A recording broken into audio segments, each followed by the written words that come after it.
Hi friends, welcome back to Nando's life Kannada. ಇವತ್ತೇನಪ್ಪ ಅಂದರೆ ಸಾಗು ಮಾಡಿದ್ದೀನಿ. ಆಲೂಗಡ್ಡೆ ಇಲ್ಲದೇ ಸಾಗು ಕೂಡ ಮಾಡ್ಬೋದು.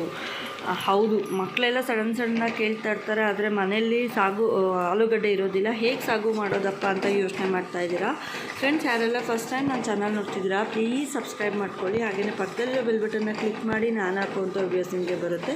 ಹಾಗೆ ಲೈಕ್ ಮಾಡೋದನ್ನ ಮರಿಬೇಡಿ. ನೀವು ಮಾಡೋ ಲೈಕ್ ನನಗೆ ಹೊಸ ವೀಡಿಯೋಸ್ ಮಾಡೋದಕ್ಕೆ ಮೋಟಿವೇಶನ್ ಸಿಕ್ದಂಗೆ ಆಗುತ್ತೆ. ನಾನೀಗ ಒಂದು ಬಾಣಲಿಯಲ್ಲಿ ಒಂದು 4ರಿಂದ 5 ಸ್ಪೂನ್ ಕಡಲೆ ಹಿಟ್ಟು ಹಾಕಿ ಚೆನ್ನಾಗಿ ಕಡಿಮೆ ಉರಿಯಲ್ಲಿ ಫ್ರೈ ಮಾಡ್ಕೊತೀನಿ. ಹಾಗೆ ಒಂದು ಬೌಲ್ ಸರ್ವ್ ಮಾಡಿಕೊಂಡು ಒಂದು ಬಾಣಲಿಯಲ್ಲಿ ಈರುಳ್ಳಿ ಟೊಮೆಟೊ ಎಲ್ಲ ಹಾಕಿ ಚೆನ್ನಾಗಿ ಫ್ರೈ ಮಾಡ್ಕೊಳ್ಳೋಣ. ಕಡಿಮೆ ಉರಿಯಲ್ಲೇ ಫ್ರೈ ಮಾಡ್ಕೊತೀನಿ. ಈಗ ಒಂದು 4ರಿಂದ 5 ಒಣಮೆಣಸಿನ್ಕಾಯಿ ಹಾಕ್ಕೊತೀನಿ. ಬೇಕು ಅನ್ನೋರು ಹಸಿಮೆಣಸಿನ್ಕಾಯಿ ಕೂಡ ಸೇರಿಸ್ಕೋಬೋದು ಇದಕ್ಕೆ. ಈಗ ಚೆನ್ನಾಗಿ ಇದನ್ನು ಫ್ರೈ ಮಾಡಿಕೊಂಡು ಅರಿಶಿನ ಪುಡಿ ಸ್ವಲ್ಪ ಹಾಕ್ಕೊಳ್ಳೋಣ. ಹಾಗೆ ನಾನು ಏನು ಕಡಲೆ ಹಿಟ್ಟು ಇಟ್ಕೊಂಡಿದ್ದೆ ಸೈಡಲ್ಲಿ, ಅದಕ್ಕೆ ಸ್ವಲ್ಪ ನೀರು ಹಾಕಿ ಒಂದು ಚೂರು ಗಂಟಿಲ್ದಂಗೆ ನಾನು ಮಿಕ್ಸ್ ಮಾಡಿ ಇಟ್ಕೊಂಡಿದ್ದೆ. ಈಗ ಅದನ್ನೇ ಹಾಕಿ ಸ್ವಲ್ಪ ಚೆನ್ನಾಗಿ ಫ್ರೈ ಮಾಡ್ಕೊತೀನಿ. ಫ್ರೆಂಡ್ಸ್, ಯಾವುದೇ ಕಾರಣಕ್ಕೂ ಹೈಯಲ್ಲಿ ಇಡೋಕ್ಕೆ ಹೋಗಬೇಡಿ, ತುಂಬ ಕಡಿಮೆ ಇಡಿ.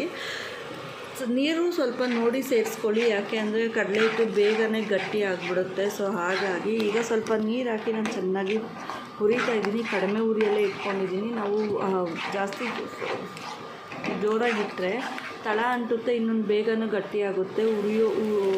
ಅದಾಗ ಸ್ವಲ್ಪ ಹಸ್ಕ ಹಾಗೆ ಇರುತ್ತೆ. ಹಾಗಾಗಿ ಈಗ ನೋಡಿ ನಮ್ಮ ತಿನ್ನೋ ಇದಕ್ಕೆ ಬಂದಿದೆ, ತುಂಬಾ ಚೆನ್ನಾಗಿದೆ. ಮಕ್ಕಳೆಲ್ಲ ಕೇಳಿದಾಗ, ದೊಡ್ಡವರು ಅಷ್ಟೇ, ಈಗ ನಾವು ಪೂರಿನೂ ಸಾಗು ತಿನ್ನಬೇಕು ಅಂತ ಕೇಳಿದಾಗ ನಾವು ಈ ಥರ ಕೂಡ ಮಾಡ್ಬೋದು. ತುಂಬಾ ಚೆನ್ನಾಗಿರುತ್ತೆ.